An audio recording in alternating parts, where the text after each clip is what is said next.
What's up mga ka-technician? Nagbabalikan DIY po ng technician. Sa mga hindi pa nagsusubscribe guys, subscribe na kayo. Click yung notification bell button, click yung like nyo rin ang mga videos. So yun guys, mag-unboxing tayo ng PCB galing sa JLC PCB. At ayun guys, dito ako nagpapagawa ng board tapos ina-assemble ko na lang siya. So pakita ko sa inyo.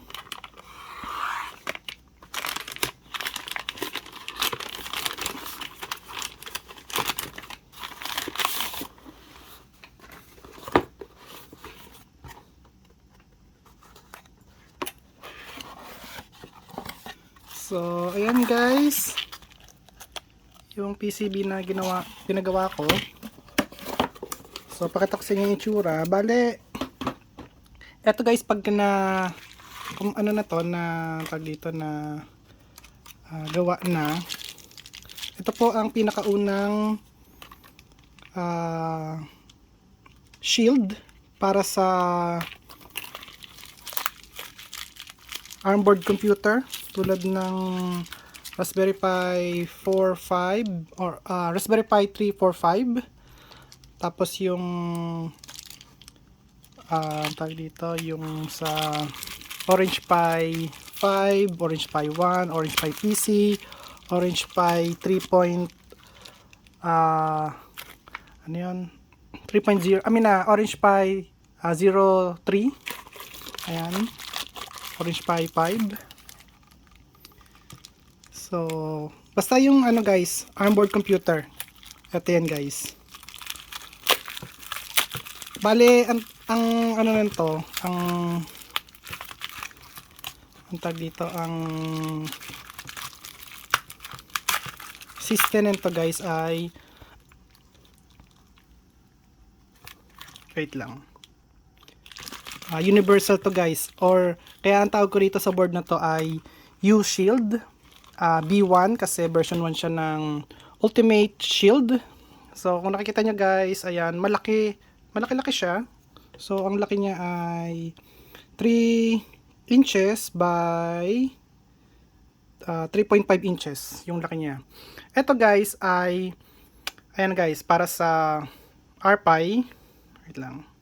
Ayan guys, para sa RPi, kahit na anong klaseng RPi yan or Raspberry Pi, tsaka sa OPi or yung Orange Pi, kahit anong klaseng Orange Pi yan guys. So universal to. So universal shield or ultimate shield kasi guys, ultimate ang ano ko ang pinapangalan ko sa mga board ko, ultimate na siya kasi eto guys ang pinakaunang shield na may tatluhang pagpapalit ng pin guys kung sakaling masira nyo yung pin. So pwedeng pin 5 para sa relay, pin 7 at pin 8. Tapos dito naman pin 3 sa coin or pin 13 or pin 15. Ayan guys. So may makita nyo rin kung ano yung mga pwedeng ilagay. So RPi, OPi, ayan, OPi PC, tapos Asus yung Tinkerboard. So ito OPi 1 tsaka OPi 03. Ayan guys. So aayusin ko pa to guys. I-build ko muna to. Ayan, sa next video natin ko ipapakita sa inyo kung ano yung tag dito. Kung ano yung mga function niya guys. Pero dito pa lang nakikita nyo na guys agad kung ano yung function niya. So ayan siya guys. So meron dito ilalagay na tag dito, switch. So pakita ko yung lalagay ko dyan guys para makita nyo din. So ayan mga sir, kung nakita nyo, mga nilagay ko muna rito yung mga black terminal nya. Ayan, mga barrel jack. Nga pala guys, ito yung merong digital voltmeter. So sa atin kasi para makita natin kung okay ba yung output 5 volts nya. Kasi yung iba hindi alam kung ano nangyayari sa output ng 5 volts. So kaya ang ginawa ko, nilagyan ko ng digital voltmeter para sa 5 volts lang to guys. Okay, so pasok input dito, May pindutan po rito para sa power on delay kung gusto nyo i-start agad. Pero ang time delay po nito is 30 seconds guys. Or 1 minute. Depende sa ilalagay kong component. So itong dalawa po nito, ayan guys, ay para sa input. So 15 volts maximum niya. So input din dito guys ay 15 volts. At pagdating dito, ayan, meron tayo ditong para sa coin LED. Okay? Sa coin LED ni Alan guys, yung nagra-random. So pag may nag-insert coin, mamamatay po yung ilaw na yon. Tapos kapag ka nag-cancel na kayo ng pagbayad, magbubukas po ulit siya. Ito naman guys, para sa run and flash na LED, coin LED. So yung umiikot na LED, umiikot yung ilaw ng LED tapos nagpa-flash. So ito, para dito po yan guys. Ayan. Tapos para sa coin slot po to guys. Ayan. So laging kompleto yung sa akin. Merong 12 volts, coin, ground, tsaka counter. So para hindi nyo na pinuputol yung apat na, yung isang wire na kulay gray. So ayan. Tapos ito, kung wala kayong run flash or coin LED, pwedeng gamitin to guys. Ayan. Red, green. So pagka red, hindi pa siya pwede maghulog. Kapag ka green, pwede na siya maghulog. So meron tayong LED para dyan. Ito po kasi guys ay request ni Sir Alan. Sir Alan tuloy. Sorry. Ito po guys ay request ni Sir Albert Pangilinan. So kaya ang ginawa ko rito, talagang pinusigi ko talaga magawa to guys. Okay? So maximum na pinagawa ko muna ay 200 pieces. Pero yung nasa akin ngayon ay 5 pieces lang. Okay? Kasi kailangan ko lang makita yung circuit kung gumagana siya. Okay? So, dito guys, meron tayo ditong night light. Automatic night light po to. Kasi meron siyang LDR. Ito guys. Light Dependent Resistor po ito. Kaya nakalagay dito LDR. So, ayan siya guys. So, ito, ilalagay nyo to guys sa labas ng bendo, bendo box guys. So kung ito nakalagay sa may bendo nyo, diba? So butasan nyo lang yan. Ito lang ilalabas nyo dun sa may pinaka labas ng bendo guys. Okay? So ito rin guys, ilagay nyo lang dito sa labas. Pag ganun. Diba? Kasi kung ito nakalagay sa bendo box, kunyari nakalagay ito guys sa gilid, malapit sa coin slot. So ganyan nyo lang yan. Ito butasan nyo lang to. Tapos butasan nyo lang din tong mga to. Okay guys. So ang butas lang naman dito is 5mm guys ang pambubutas na drill. Tapos dito naman magbutas na rin kayo guys para sa LED nya guys. So nasaan na ba yung LED? Wait lang guys, kunin ko ng LED. So ito guys yung LED, kahit ganito kalaki yung LED, or kung gusto nyo tatluhan lang, o kung gusto nyo apatan, pwede yan guys. Kaya po yan ng ng circuit. So lalagay nyo lang siya dyan pag ganyan. Okay. Tapos ito yung nasa labas syempre. So kaya sabi ko sa inyo, butasan nyo lang yung dito para ito manilagay nyo guys dito. Ayan. Okay. Ganito lang, bili kayo ng ganito. Tatluhan okay lang kasi malakas na yung tatluhan guys So ganyan siya, ganyan yung itsura niya. So dito naman, kung nakita nyo, meron tayong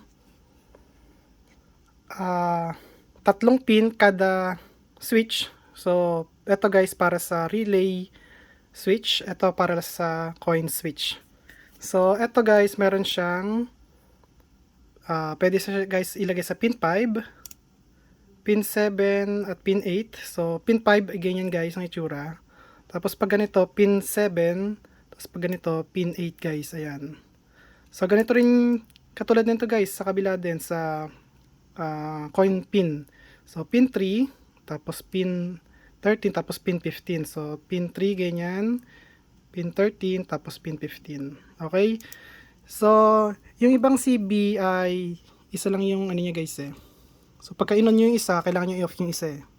So, sa akin, wala nang ganun guys. So, selected na agad yan. So, basta alam nyo lang yung coin, hindi lang yung coin. So, basta alam nyo lang yung pin ng coin at saka relay pin. Okay? So, eto guys. Kunyari sa configuration nyo, ang nakalagay pin 7. So, lagay nyo sa pin 7 to. Para madali lang guys. Or kung gusto nyo gawin na pin 5, ayan, pin 5. Ayan guys, para hindi kayo nahihirapan. Okay?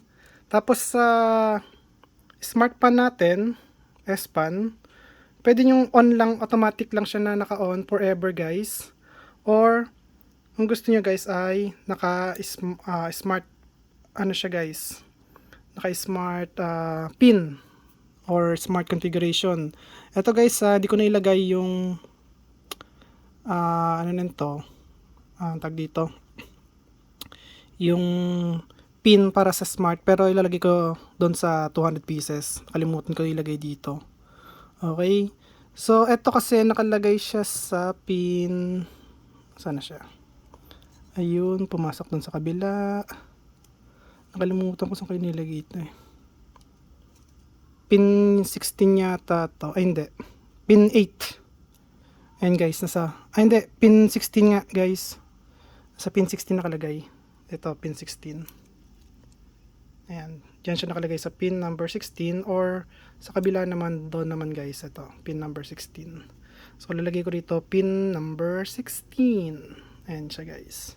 Tapos yung nilagay ko rito power supply or yung step down converter or buck converter ay synchronous buck converter po yan guys. So high efficiency po yung nilagay ko rito para hindi sayang yung power na ibinibigay sa mga onboard computer guys. Okay, so pakita ko sa inyo. Hindi ko pa mapapakita sa inyo na kung paano siya gumana, pero kasi kaya kung hindi ko mapapakita guys kasi wala pa yung mga component. Ayan. So kung nakita nyo wala pa yung mga component dyan. So next video natin, dyan ko mapapakita sa inyo kung paano siya gumana guys. Okay? Pero pakita ko sa inyo na pasok yan guys. Ayan. So pin, OPI 1 tsaka OPI 03. So ito yung 03. Ito yung popular sa Wi-Fi 5 soft. So ito guys, lalagay lang siya rito. Ayan. At kung nakita nyo guys, lalagyan nyo lang ng screw yan. Tapos wala na yan. Hindi na matatanggal yan guys. So, ayan yung itsura niya guys. Kapag ka nakalagay siya. So, malaki yung ano natin, CB natin. Kaya Ultimate CB ang tawag ko rito. Or UCB. Ultimate CB tuloy eh. U-Shield guys, Ultimate Shield. Okay, ayan U-Shield version 1. Okay. Tayo lang ang meron U-Shield na malaki. Kasi yung iba maliliit lang yung U-Shield nila guys. So ito, OPI 1. So OPI 1 pa rin siya dito guys. Ayan. So dito naman, ayun guys. Nakita nyo guys. Ayan o. So pasok pa rin yan guys. Okay. Ayan. Tapos, syempre, sa mga may kayang bilhin ng OPI 5. Ito guys, OPI 5. So hindi natin siya guys magagawang pag ganito. So kailangan pag ganito. So ang OPI 5 nandito guys, OPI 5. So unang pin, ayun. Okay, pag ganyan ang lagay niyan. Tapos pasok na lang. Tapos dito niya siya lalagyan ng screw. Ayan guys. Okay? So tingnan niyo kung gano'n na siya kalaki. Pero marami siyang function, maraming function to. So ayan nga pala guys, tulad niyan, hindi nyo mailalagay or mabubutasan yan. So pwede nyo ilagay dito to. Tapos pwede nyo to ilagay dito. Ayan, pag ganyan, butasan nyo na lang. Or kung gusto nyo, putulin nyo to, yung wire. Ayan, habaan nyo na lang guys yung wire. So ayan. Tapos sa darating na Wi-Fi, Wi-Fi tuloy. Darating na OPI 5 Pro. Saan na yan? Ito guys, Oppo 5 Pro, 16 gigs to guys. Lahat ng binibili kong ganito, yung pinaka-maximum niya, ito guys, 16 to eh. Ayan o. Oppo 5, ito Pro 16, Oppo 5, 16 din to. Ayan. Ito guys, pwede rin yan dyan. O, dito nyo lang siya ilalagay. Ganyan guys. So, ayan. Tapos kung nakikita nyo, ito guys, yung butas, dito nyo siya lalagyan ng screw. Okay? Tapos pwede ito guys sa Raspberry Pi 3, tapos 4, tapos 5. Ito yung guys yung 5. Wait lang, papakita ko sa inyo yung 4 muna. So, yan, RPi. Dito yan guys. Ayan. So, nakita nyo yung butas. So, doon nyo siya lalagyan ng screw. Ayun. Okay guys. Tapos, Raspberry Pi 5, guys, ito. Ayan, Raspberry Pi 5. So, ganun pa rin yan. Sa RPi, ayan, guys. So, ganun pa rin, doon pa rin siya ilalagay. Lalagyan ng screw. Ayan, guys. Ayan. So, dito kasi hindi malalagyan, guys, kasi hindi naman siya tugma. So, dito lang siya malalagyan. So, ayan guys. At kung may tanong kayo sa next video natin, ko sasagutin guys, lahat ng tanong nyo. Okay? Basta magiging available po ito kay Sir Albert Pangilinan. Okay?